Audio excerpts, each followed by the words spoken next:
Imagine surviving a 10-year war, only to spend another 10 years trying to get home. Your wife is waiting, your son barely remembers you, your kingdom is being consumed by strangers, and the gods have decided your journey isn't over. This is the story of Odysseus, the man who survived Troy and nearly lost everything on the way home.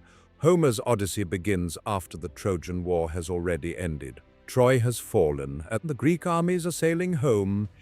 But Odysseus never makes it back. For years he's been trapped far from Ithaca. His wife Penelope waits at home, their son Telemachus has grown up without him, and something worse is happening. Men have invaded Odysseus's palace. They are called the suitors. They eat his food, drink his wine, waste his wealth, and demand that Penelope choose one of them as her new husband. Penelope refuses. She tells them she must first finish weaving a burial cloth. Every day she weaves. Every night she secretly unravels it. For years she keeps them waiting. But eventually the trick is discovered. Meanwhile, Odysseus is trapped on an island with the goddess Calypso. She loves him. She offers him immortality. She offers him an eternal life beside her. But Odysseus still wants one thing: Ithaca. Why would a man reject immortality just to return home? Because for Odysseus, home is worth more than eternity. The gods finally decide he should be released. Athena, his greatest divine supporter, helps guide the plan. Calypso allows Odysseus to leave. He builds a raft, then Poseidon sees him. And Poseidon is furious. Years earlier, Odysseus had blinded Poseidon's son, a Cyclops named Polyphemus. Now the god of the sea unleashes a storm. The raft is destroyed. Odysseus nearly drowns, but he survives. Eventually he reaches the land of the Phaeacians. There, a young princess named Nausicaa discovers him. He is exhausted, naked, covered in salt and dirt. She helps him. Her people welcome him. Their king, Alcinous, offers him shelter. And then Odysseus finally tells them what happened. This is where the real journey begins. Odysseus remembers leaving Troy with his men. Their first major stop is the land of the Cyclopes. The Greeks attack. They loot the city, but Odysseus tells his men to leave. They refuse. The Cyclopes return with reinforcements. Many of Odysseus's men are killed. Their journey has barely begun. Then a strange wind carries them toward the land of the Lotus-Eaters. The people there offer Odysseus's men a mysterious plant. Those who eat it forget home. They no longer care about Ithaca. They only want to stay. Odysseus has to drag his men back to the ships. He realizes something terrifying. Sometimes the greatest danger isn't death. Sometimes it is forgetting what you are trying to return to. Then they reach the island of the Cyclopes. Odysseus and his men discover a huge cave filled with food. The owner soon returns. His name is Polyphemus. He is enormous. He is a son of Poseidon. And he does not welcome visitors. He traps the Greeks inside the cave. Then he eats 2 of Odysseus's men, and another 2 the next day. Odysseus realizes strength won't save them, so he uses intelligence. He tells the Cyclops his name is nobody. Then he gives Polyphemus wine. The giant becomes drunk. While he sleeps, Odysseus and his men sharpen a wooden stake. They drive it into his eye. Polyphemus screams. Other Cyclopes hear him. They ask who attacked him. He answers, "Nobody." So they leave. Odysseus escapes by hiding his men beneath sheep. But as his ship sails away, he makes a terrible mistake. He tells Polyphemus his real name. The Cyclops calls upon his father, Poseidon. He asks the god to punish Odysseus.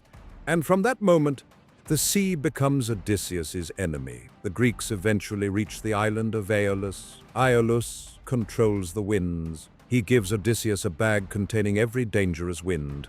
Only the wind needed to reach Ithaca is left outside. The ships sail home. Ithaca appears on the horizon. Odysseus finally sees home, but his exhausted crew becomes suspicious. They think the bag contains treasure. While Odysseus sleeps, they open it. The winds escape. The ships are blown away. Ithaca disappears again. How close can someone come to home before losing it all? Odysseus eventually reaches the land of the Laestrygonians. They are giant cannibals. They attack the fleet. Ships are crushed, men are killed. Only Odysseus' ship escapes. Now almost everyone is gone. The survivors reach the island of Circe. Circe is a powerful goddess and sorceress. She turns some of Odysseus' men into pigs. But Hermes gives Odysseus a magical herb. Odysseus resists her magic. Circe is impressed. She restores his men. Odysseus stays with her for a year. Then his crew reminds him they still have to go home. Circe tells him what must happen next. Odysseus must travel to the land of the dead. He must speak with the prophet Tiresias. So he sails beyond the ordinary world. He performs a ritual. The dead gather around him. Then Tiresias appears. The prophet warns him. Poseidon will continue to make his journey difficult, but the worst danger will come from his own men. They must not harm the cattle of the sun god Helios. Tiresias also tells Odysseus something darker. Even after returning home, he will not be finished. Odysseus then meets the spirit of his mother. She tells him she died waiting for him, and he tries to embrace her, but he cannot hold the dead. He leaves the underworld carrying knowledge he never wanted. Back in the world of the living, Odysseus encounters the Sirens. Their song is irresistible, and anyone who hears it wants to sail toward them. But Odysseus wants to hear the song. So his men tie him tightly to the mast. They plug their own ears with wax. As the ship passes, the Sirens sing. Odysseus begs to be released. His crew tightens the ropes. They survive. Then comes an even worse choice. The ship must pass between two monsters, Scylla and Charybdis. Charybdis can swallow the sea itself. Scylla has 6 heads. Odysseus chooses the narrower path. Scylla attacks. 6 men are taken. Odysseus watches them disappear. He cannot save them. Then the survivors reach the island of Helios. They are starving. Odysseus warns them, do not touch the sacred cattle. But Odysseus falls asleep. His men become desperate. They kill the cattle. When Helios discovers what happened, he demands punishment. Zeus destroys the ship with a thunderbolt. Every man dies except Odysseus. He drifts alone again. Eventually he reaches Calypso's island, and there he remains for years, until the gods finally decide his suffering has lasted long enough. That brings us back to the beginning. The Phaeacians hear his entire story. They are amazed. Their king gives Odysseus ships. And finally, after 20 years away, Odysseus reaches Ithaca, but he does not walk directly into his palace. Athena disguises him as an old beggar. He enters secretly. His own dog, Argos, recognizes him. The dog has waited 20 years. It sees its master, then dies inside the palace. The suitors continue feasting, but they mock Odysseus. They insult the stranger. They have no idea who he really is. Penelope announces a contest. She brings out Odysseus's enormous bow.